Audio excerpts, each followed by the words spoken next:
Roda Fawaz, qu'est-ce qui vous a incité à jouer d'une certaine manière sur scène l'histoire de votre vie, même si c'est plutôt universel, avec humour et autodérision? En fait, c'est vrai qu'il y a beaucoup, on entend beaucoup parler de l'identité.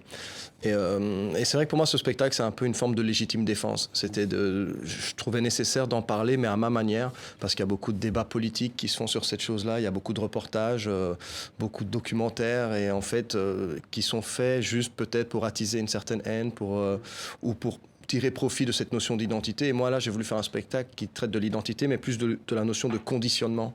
Dans l'extrait, on le voit, je parle de la religion, mais parce que c'est à l'école, on m'a mis dans la religion islamique, et c'est même nos parents qui ont décidé de la religion pour nous.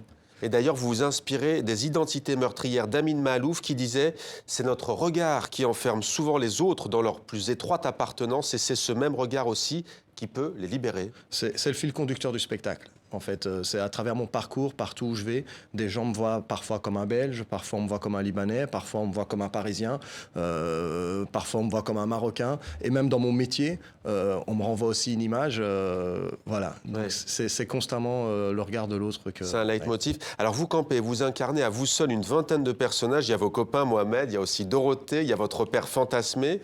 Pourquoi père fantasmé d'ailleurs? En fait, parce qu'il y a une forme d'absence dans le spectacle. Voilà, il y a une forme d'absence, mais il est présent par son absence dans le spectacle, en fait. Donc, voilà. Votre prof de religion islamique, on en a vu aussi un court extrait. Il y a aussi vos familles d'ici et d'ailleurs. En quoi le rire Roda Fawaz peut-il, selon vous, déconstruire au fond ces préjugés, ces clichés, peut-être aussi décrisper les choses? Oui, mais en fait, c'est vrai que quand moi j'ai écrit la chose, et en répétition, c'était quelque chose qui revenait souvent avec mon metteur en scène, Éric Destarques et Angelo Bison, c'était quelque chose de dire... J'avais écrit un drame, moi, en fait, parce que dans un moment du spectacle, j'explique qu'on est 4 copains et qu'on se fait tous passer pour des Italiens. Et c'est vrai que sur scène, on le tourne avec autodérision, Ouais. on le fait rire, mais c'est vrai qu'au fond, il y a un drame. Mais pour que les gens perçoivent l'histoire et que ça ne tourne pas au spectacle psychologique ou à la psychothérapie, il fallait faire passer l'humour et avoir de la distance avec cette chose-là. Belgique, France, vous avez un pied à Bruxelles, un pied à Paris. Il y a eu beaucoup de spectacles autour de Molenbeek notamment.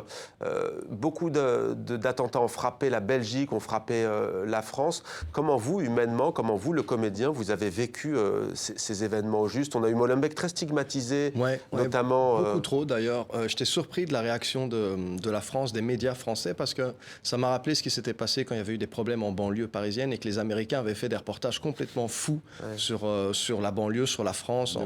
Et là, c'est la même chose, c'est ce qui s'est passé avec Molenbeek. C'est que ce que les Français ont reproché aux médias américains, exactement. Ils l'ont appliqué, vous voulez dire, à cette commune bruxelloise. Oui, parce qu'il faut savoir, et vous avez dit le mot, Molenbeek, c'est une commune bruxelloise. Ça veut dire que c'est comme un arrondissement de Paris, pour que les Français comprennent.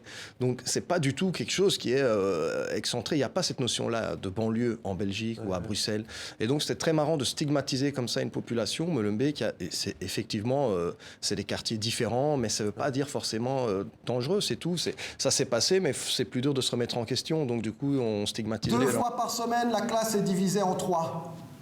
Cours de religion chrétienne, cours de religion islamique, cours de religion morale. Enfin, la classe de morale. Évidemment, c'est nos parents qui choisissent pour nous. Mais ceux qui sont en classe de morale ont l'air d'avoir des parents super cool.